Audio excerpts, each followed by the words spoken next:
ময়দানে যারা বইছেন অনেকের মা নাই, অনেকের বাবা নাই। ও দোস্ত,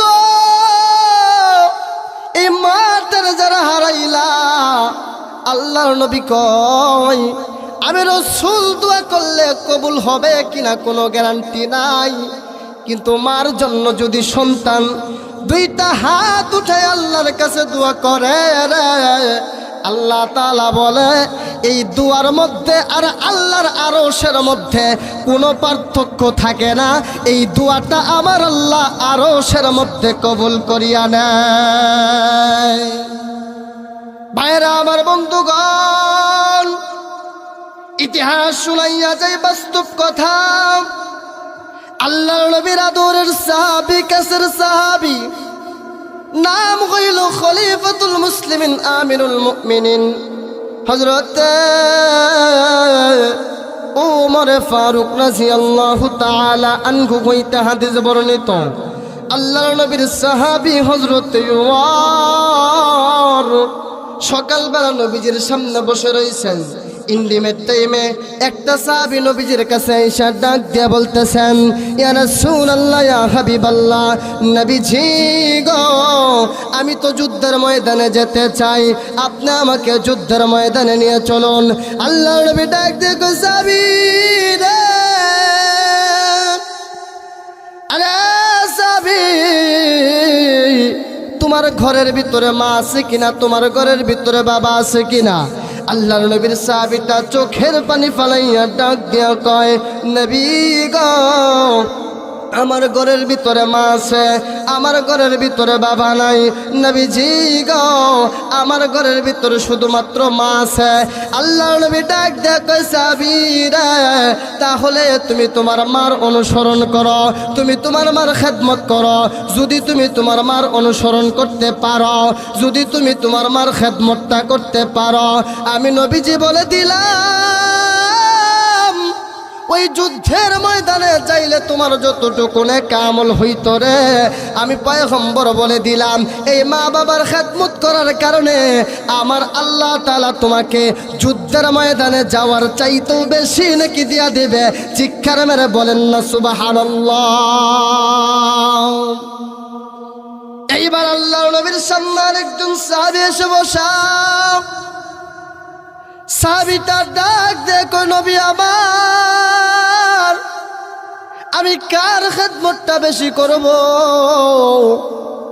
আল্লাহর নবী ডাক দেখো, সাহাবী রে, প্রথম যারা খেদমতটা বেশি করবা, এক নম্বরে খেদমত বেশি করবা তোমার আমার। সাহাবীটা আবার ডাক দিয়া বলে, দ্বিতীয় নাম্বার কার খেদমত করব? আল্লাহর নবী বললেন, দ্বিতীয়বার তোমার মার। এইবার সাহাবীটা আবার ডাক দিয়া বলে, নবীজি গো, তৃতীয় নাম্বার কার খেদমতটা বেশি করব? আল্লাহর নবী বললেন, তোমার মার। সাহাবীটা আবার ডাক দিয়া বলেন, ইয়া রাসূলুল্লাহ, ইয়া হাবিবাল্লাহ, চতুর্থবার কার খেদমতটা বেশি করব? আল্লাহর নবী বললেন, তোমার বাবার। আরে কিশোরগঞ্জের মুসলমান, আল্লাহর নবী বিশ্ব নবী কেন এ জায়গায় তিনবার মার কথা বললেন, একবার কেন বাবার কথা বললেন? আপনাদেরকে একটু ইতিহাস শোনাইয়া যায়। তামাম দুনিয়ার জমিনের ভিতরে আপনি আমার মা তিন জায়গায় যে পরিমাণের কষ্টটা করে, আল্লাহর নবী ডাক দেয়া বলে, এই কষ্টটা তামাম দুনিয়ার জমিনের ভিতরে কোনো মানুষ কোনোদিন অনুভব করতে পারে না। কথা ঠিক কিনা বেঠে? ভাইরা আমার, বন্ধুগণ, আল্লাহর নবীকে আবার বলা হলো, ইয়া রাসূলুল্লাহ, ইয়া হাবিবাল্লাহ, তিন জায়গায় মায়ে যেই জায়গায় কষ্ট করে ওই জায়গাগুলো আমাদেরকে একটু শোনাইয়া দেন।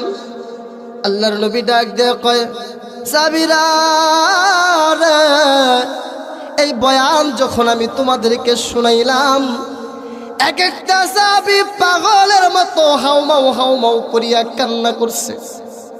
আল্লাহর নবীর জবান দ্বারা প্রত্যেকটা কথা শুই না, এক একটা সাহাবী সইতে পারে না, চোখের পানিগুলো ফালায়া জমিনে গড়াগড়ি করিয়া কান্না করছে। গো বাবা, আপনারা যদি এই তিনটা কথা শুনিয়া এক ফুটে চোখের পানি যদি না ফলাইতে পারেন, আমি মনে করবো আপনাদের কপালটা পুড়িয়ে গেছে গো বাবা। কান্না ছাড়া আল্লাহর ওলি খাওয়া যায় না। কাঁদতে পারে তারা, আল্লাহর ওলি হইব যারা। এইবার আল্লাহর নবীকে আবার বলা হলো, ইয়া রাসূলুল্লাহ, ইয়া হাবিবাল্লাহ, আপনি বলেন তো দেখি মা তিন জায়গায় কোন কোন জায়গায় কষ্ট করে? আল্লাহর নবী ডাক দিয়ে কয়, সাবিরা রে, তোমার মা প্রথম যে জায়গায় কষ্ট করে, 1 নম্বর জায়গাটার নাম হইল গো বাবা, আপনি আমি যেই দিন মার গর্ভের ভিতরে আগমন করছি, আপনি আমি যেই দিন মার গর্ভের ভিতরে ছিলাম, আপনি আমি 10 দিন 10টা মাস যখন মার গর্ভের ভিতরে ছিলাম। আরে কিশোরগঞ্জের বন্ধু, আল্লাহ নবী ডাক দিয়ে বলেন, একটা আমার পেটের ভিতরে বাচ্চাটা যখন 8 মাস 9 মাস বয়স হইয়া যায়, মতান্তরে 10 মাস বয়স হইয়া যায়, এই বাচ্চাটা পেটের ভিতরে কিন্তু হাত লড়াইতে পারে, পা লড়াইতে পারে, মাঝে মাঝে কিন্তু পেটের ভিতরে হাত লড়ায়, মাঝে মাঝে কিন্তু পেটের ভিতরে পা লড়ায়। আমার ভাইরা, আমার বন্ধুগণ, দিলটা নরম করিয়ে বসিও। ও দোস্ত, এই পেটের ভিতরে যখন আমি আপনি ছিলাম, এই মার পেটের ভিতরে যখন আমি আপনি ছিলাম, আমি আপনি মার পেটের ভিতরে হাত লড়াইতে পারি, আমি আপনি আপনার মার পেটের ভিতরে পা লড়াইতে পারি। আমার মাথাটা নিচের দিকে, পা দুইটা উল্টা অবস্থায় উপরের দিকে। আল্লাহ তাআলা মার নাভির সাথে আমার নাভিটা একটা কানেক্ট করিয়া দিলেন গো বাবা। এই বয়সটা যখন বাচ্চাটার পেটের ভিতরে 7 মাস 8 মাস হইয়া যায়, এই বাচ্চাটা যখন পা লড়ায়, হাত লড়ায়, আমার আপনার মা এই 7 মাসের বাচ্চাটা লইয়া সোজা অবস্থায় ঘুমাইতে পারে না। গভীর রাতে একবার ডানে যায়, আবার একবার বামে যায়, গলা কাটা মুরগির মতো ছটফট ছটফট করিয়া চোখের পানিটা ফালায়। রাইতের 1টা 2টা যখন বাইজা যায়, আব্দুল্লাহর বাবা ডাক দেয়া কয়, বিবি রে, গভীর রাত হয়ে গেছে, কেন তুমি ঘুমাও না? বিবি ডাক দিয়ে কয়, স্বামী, পেটের ভিতরে যে সন্তানটা আছে গো, মাঝে মাঝে এত জোরে জোরে লাথিটা মারে গো, এই লাথিটা কলিজা বরাবর লাইগা যায়। এই লাথির আঘাত যখন আমি সহ্য করতে পারি না স্বামী গো, তখন আমি পাগলের মতো, গলা কাটা মুরগির মতো ছটফট ছটফট করিয়া চোখের পানি ফালাইয়া কান্দি। আল্লাহর নবী ডাক দিয়ে বলে, সাবিরা, এই কষ্টটা তামাম পৃথিবীর জমিনের ভিতরে কোনো মা, কোনো মানুষ কোনোদিন অনুভব করতে পারে না। এইটা একমাত্র অনুভব যিনি করতে পারে, চিৎকার মেরে বলেন তো তিনি কে? এইটা যিনি অনুভব করতে পারে তার নাম হইল মা। অথচ সন্তান এই মাটার আজকে তুল্য তাচ্ছিল্য মনে করে গো, এই মাটার চোখ দিয়া পানি জড়ায়, এই বাবাটার চোখ দিয়া পানি জড়ায়। একটু পর্যন্ত দিলের ভিতরে অনুশোচনা, অনুপ্রেরণা আনে না। কথা ঠিক কিনা বেঠে?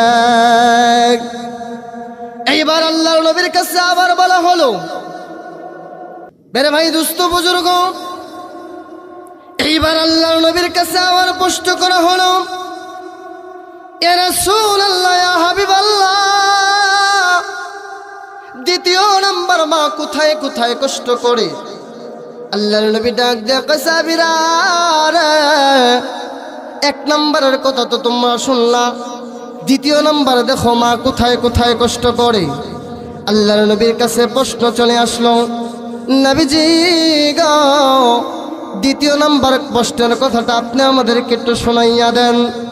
আল্লাহর নবী ডাক দিয়ে কয়, সাবিরা রে, মা দ্বিতীয় জায়গায় যে জায়গায় কষ্ট করে, যেই দিন আপনি আমার বয়সটা 10 মাস 10 দিন হয়ে গেছে, বাচ্চাটা পেটের ভিতরে পূর্ণাঙ্গ অবস্থায় হয়ে গেছে, যেই দিন বাচ্চাটা দুনিয়ার জমিনে ভূমিষ্ঠ হবে, আমি আব্দুর রহিম, আমি আব্দুল্লাহ, আপনি মতিন মিয়া, জাফর মিয়া যেই দিন দুনিয়ার জমিনে আগমন করবেন, 10 মাস 10 দিন যেই দিন হইয়া যায়, আপনি আমার মা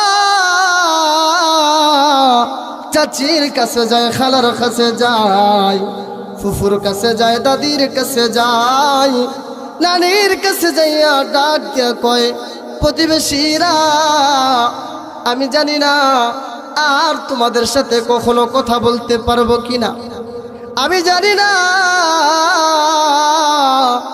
আর তোমাদের সাথে কোনোদিন দেখা হবে কিনা। ওগো পাদের চাচি গো, যদি পারো আমারে তুমি মাফ করিয়া দিও। যেই দিন বাচ্চাটা দুনিয়ার জমিনে ভূমিষ্ঠ হয়, আমি এমন একটা মায়ের কারগুজারি শুনছি, আমার কাছে এইসব বাস্তব প্রমাণ দিয়া বলছে, হুজুর গো যেই দিন এই ছেলেটা দুনিয়ার জমিনে ভূমিষ্ঠ হবে, গলা কাটা মুরগির মতো ঘরের ভিতরে ছটফট ছটফট করিয়া কান্না করছি।